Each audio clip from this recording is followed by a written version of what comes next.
دوستانو سلامونه. تاسو ته نن یو داسې برنامې په اړه معلومات درکوم چې هغه په انسټالولو سره یا که تاسو یې ځان سره ډاونلوډ کړئ په موبایل کې، نو هغه سره به تاسو کولی شئ چې څومره سیم کارتونه ولرئ. مثلا افغانستان کې چې 15 مخابراتي شرکتونه دي یا سیم کارډونه دي، نو تاسو به هیڅ نور بیا دې هغه ته ضرورت ونه لرئ یا اړتیا ونه لرئ چې تاسو له چا څخه پوښتنه وکړئ او یا هم شبکو ته زنګ ووهئ چې فلانی بسته زه څه رقم فعاله کړمه، هغه که د انټرنیټ وي که د دقه وي او که همداسې پیغامونه.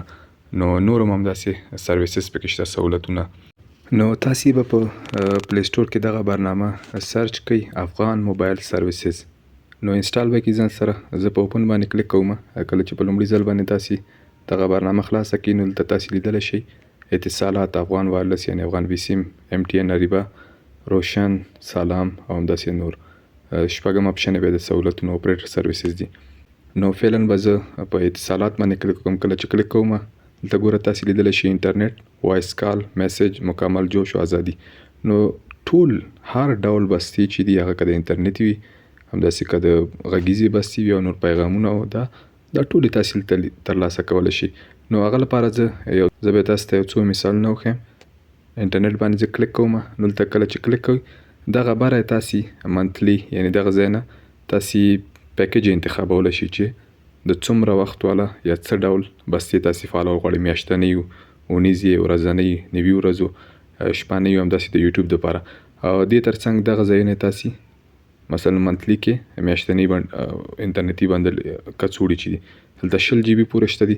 بیا دلته لاندې تاسو لیدلی شئ چې 1 GB میاشتنۍ بسته څه رقم فعالیږي، اکټیویشن کوډ A1. او بیا چې نه یوازې چې تاسو یې فعالولی شئ، غیر فعالولو طریقه یې هم ښودلې دلته.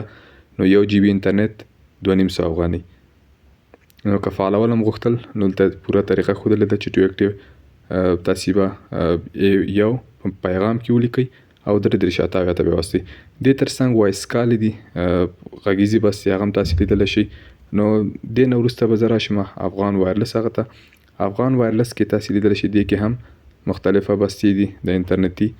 نو دا هم په همدې توګه هغه نه وروسته بیا MTN دی، اریبا کې هم همداسې روشن دی، روشن کې او بیا سلام، ټولې همداسې یعنی دغه بستې تاسو دې ځای نه فعالولی شئ. هر یو چې مو فعالوله په همغه ځای باندې هر ډول بسته چې انټرنیټ لپاره غږیزه یو که پیغامونه، نو تاسو پرې کلیک کولی شئ او هلته نور معلومات ترلاسه کولی شئ. ځکه که ټول په اړه درته زه معلومات درکړم کیدای شي ویډیو بیخي اوږده شي.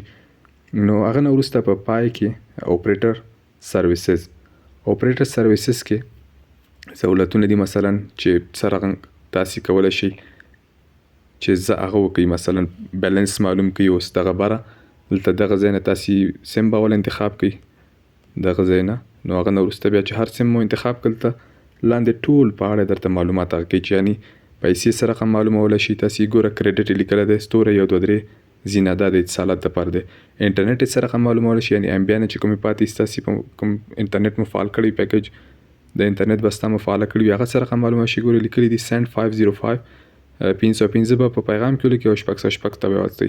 هغې نه وروسته بیا لون یعنی قرض 10 20 40 80 پورې دا تاسو ته هغه درکوي. نو که غوښتل مو چې هغې کوي تاسو به په پیغام کې 10 20 یا څومره تر 80 پورې پیسې هغه پکار و قرض هغه به ولیکئ او 3000 ته به واستئ. کریډټ ترانسفر، نو دلته هم همداسې هغه لیکلی دی، یعنی تاسو پیسې ترانسفر کوئ بل هغه ته سیم کارت ته، که تاسو غواړئ کوم انډیوال ته مو لیږئ. نو هغې نه وروسته کسټمر کیر. کسټمر کیر شبکې ته چې کله زنګ ووهئ 888 ته هم هغه کولی شئ او دا لاندې کوم نمبر چې کړی 080 دې باندې هم هغه کولی شئ.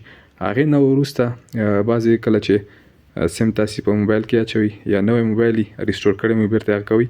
نو ډیرو موبایلونو کې خو نن سبا کې سمارټ فونو کې یا سمارټ موبایلونه چې د ټچ موبایلونه دې کې خو اتومات ډول هغه د انټرنیټ APN سیټینګ چې ورته اکسس دغه سیټینګ تیار اتومات شوي. خو که بیا هم نه شوي نو تاسو یې مثلا نیم کې اتصالات APN کې ډیفالټ یعنی هر هغه کوی شي، هغې نه وروسته کوئ. او که بیا اکټیویټ 3G فعالول غواړئ نو دغه اکټیویټ 3G باندې به کلیک کړئ. هغه نه وروسته افغان وی سیم دی، دلته هم دې په اړه هم تاسو ټول معلومات لیدلی شئ. MTN ده، اریبا، روشن ده او سلام ده.